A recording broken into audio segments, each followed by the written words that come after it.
আসসালামু আলাইকুম। Modern day ক্রিকেটে বিশেষ করে টি-20 তে ৫ ওভারে যদি ৫০ রান লাগে, আপনার হাতে যদি ৭ উইকেট থাকে, ওই ম্যাচ হেরে যাওয়া কিন্তু এক ধরনের ক্রাইম। এটা আমার কাছে মনে হয় যে ১০ ম্যাচের মধ্যে এট লিস্ট ৮ টা ম্যাচ কিন্তু জয়লাভ করা উচিত ব্যাটিং টিমের। আরো যদি স্পেসিফিক ভাবে বলি, গতকালকে বাংলাদেশের কিন্তু শেষ ৩ ওভারে প্রয়োজন ছিল ৩৩ রান, যেখানে কিন্তু হাতে ছিল ৭ টি উইকেট।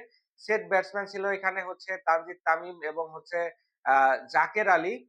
তো এই ম্যাচ হারাটা কিন্তু একদম ক্রাইম, আমি বলব যে জঘন্য ব্যাটসম্যানশিপ দেখালো এখানে জাকের আলী অনিক এবং শামীম হোসেন পাটোয়ারিরা। যেখানে কিন্তু বাংলাদেশ শেষ পর্যন্ত ১৪ রানে হেরে গেছে এই ম্যাচ, এবং এই ম্যাচ হারার সাথে সাথে কিন্তু এই সিরিজটাও বাংলাদেশ হেরে গেল।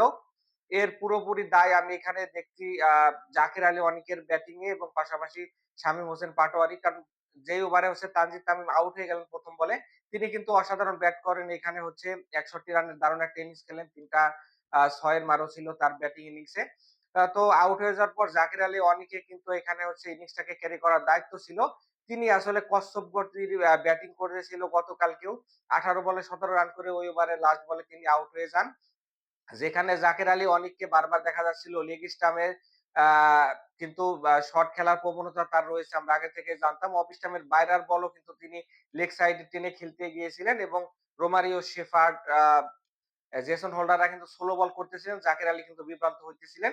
ওই বলগুলোতে যদি সিঙ্গেল ডাবলও নিতে পারতেন, তাহলে কিন্তু বাংলাদেশ জয় নিয়ে মাঠে ছাড়তে পারত। এখানে কোচ সালাউদ্দিন কিন্তু আমরা দেখেছি বিপিএল চলাকালীন সময় বলেছিলেন জাকের আলীকে কেন আসলে সিলেক্টররা নেন না। তার চেহারা হয়তোবা কালো বলে। এখানে সালাউদ্দিন কি এখনো বলবেন যে তিনি আসলে দেশসেরা ফিনিশার?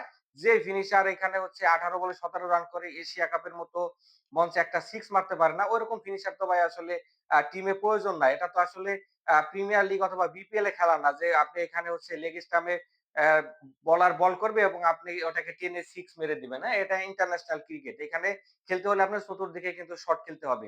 এবার যদি আসি আমি শামীম হোসেন পাটোয়ারির দিকে, শামীম হোসেন পাটোয়ারি কিন্তু পোলার লেন্থের বলগুলাতে একদম দুর্বলতা রয়েছে। সেটা আপনি আ স্পিন বলেন অথবা পেস বলেন। গতকাল কিন্তু জেসন হোল্ডারের যে বলটা তিনি আউট হলেন, বলটা আনডাউটলি ট্রিমেন্ডাস বল ছিল। কিন্তু এই বলটাকে তিনি কিন্তু এখানে হচ্ছে ডিফেন্স করতে পারতেন। ফুলার লেন্থের বলে এর আগেও কিন্তু ১ম টি-20 তে জেসন হোল্ডারের বলে তিনি আউট হয়েছেন। শামীম হোসেন পাটোয়ারি কিন্তু ২-১ টা ম্যাচ বাদে ঐরকম ফিনিশিং দিতে পারেন না। অথচ তিনি কিন্তু দিনের পর দিন খেলে যাচ্ছেন। এখানে শামীম হোসেনের থেকে আমার কাছে মনে হয় যে সামহাম নুরুল হাসান সোহানী কিছু ক্ষেত্রে কিন্তু বাংলাদেশের ভালো একজন ফিনিশার। এখনই আমার কাছে মনে হয় যে সময় এসেছে এই জাকের আলী অনিক অথবা শামীম হোসেন পাটোয়ারির বদলে এখানে কিন্তু আমাদের আরো ব্যাকআপ ভালো প্লেয়ার রয়েছে। সাব্বির রহমান রয়েছে। পাশাপাশি আমি যদি বলি আফিফ হোসেন ধ্রুব এবং মোসাদ্দেক হোসেনও কিন্তু আ এখানে ভালো মিডল অর্ডার ব্যাটসম্যান। তো তাদেরকে কিন্তু পর্যাপ্ত সুযোগ না দিলে কিন্তু আমাদের যদি বিশ্বকাপে এই প্লেয়াররাই খেলে, সেক্ষেত্রে কিন্তু আরো ভরাডুবির সম্ভাবনা রয়েছে।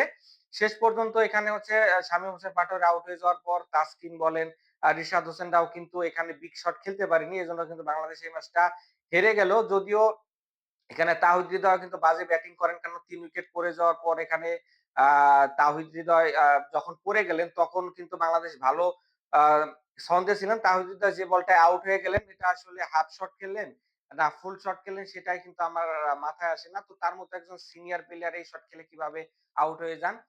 আ সাইফ হাসানও কিন্তু এই ম্যাচে ভালো করতে পারেননি, বা ১ম এর দিকেই আউট হয়ে যান। পাশাপাশি কিন্তু এখানে লিটন দাস ১ম এ এসে কিছুটা এক্সেলারেট করেন। কিন্তু বোল্ড আউট হয়ে যান এখানে হচ্ছে আকিল হোসেনের বলে।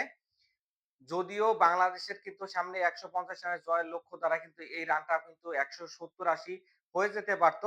কারণ ওয়েস্ট ইন্ডিজ ব্যাটিং করতে নেমে ব্রায়ান কিং এর উইকেটটা ১ম এই তুলে নেন এখানে হচ্ছে তাসকিন আহমেদ। এর পরবর্তীতে কিন্তু আমরা দেখেছি যে ভালো পার্টনারশিপ তৈরি হয় এখানে হচ্ছে আলী কাতানি এবং ক্যাপ্টেন শাই হোপের মধ্যে। তো এই ২ জনে ১০০ রানের উপরে পার্টনারশিপ করেন। ২ জনে ৫০ প্লাস স্কোর করেন। ১০৬ রানে ২য় উইকেটে পতন ঘটে ১১.২ ওভারে। না হলে তখন কিন্তু মনে হচ্ছিল যে ১৭০-৮০ রান হয়ে যাবে। ১০৬ থেকে ১১৮ রানের মধ্যে কিন্তু বাংলাদেশ ৫ টি উইকেট তুলে নেয়। ক্রেডিট দিতে হবে নাসুমকে। নাসুম কিন্তু একই ওভারে আলী কাতানে এবং রাদারফোর্ডকে ০ রানে ফিরিয়ে দেন। পরবর্তীতে রিশাদ হোসেনও কিন্তু ১৫ রান খরচ করেন ১ম ওভারে। ২য় ওভারে কিন্তু ২ টা উইকেট তুলে নেন। রবম্যান পাওয়েল এবং জেসন হোল্ডার উইকেট তুলে নেন। শেষের দিকে মুস্তাফিজুর রহমান একেবারে ২ টা উইকেট তুলে নিলে কিন্তু ১৪৯ এর বেশি করতে পারেনি ওয়েস্ট ইন্ডিজের ব্যাটসম্যানরা। তো বাংলাদেশের ব্যাটসম্যানরা বোঝালেন যে আসলে ওয়েস্ট ইন্ডিজ যদি ১৩০ রানও করত সেক্ষেত্রে কিন্তু বাংলাদেশের ব্যাটসম্যানরা এভাবে দায়িত্ব জ্ঞানহীনভাবে আউট হয়ে যেতেন। আ আগামীকালকে কিন্তু ৩য় টি-টোয়েন্টি হবে যেখানে কিন্তু বাংলাদেশ আসলে হারলেও কোনো সমস্যা নাই, জিতলেও সমস্যা নাই। কারণ বাংলাদেশ ইতিমধ্যে সিরিজ হেরে গেছে। তো বাংলাদেশের ব্যাটসম্যানদের যে মেন্টালিটি রয়েছে এই ম্যাচটাও কিন্তু আমার কাছে মনে হয় ওয়েস্ট ইন্ডিজ আপার হ্যান্ড এ থেকে মাঠে নামবেন। সকলে ভালো থাকবেন। দেখা হচ্ছে নেক্সট ভিডিওতে। আল্লাহ হাফেজ।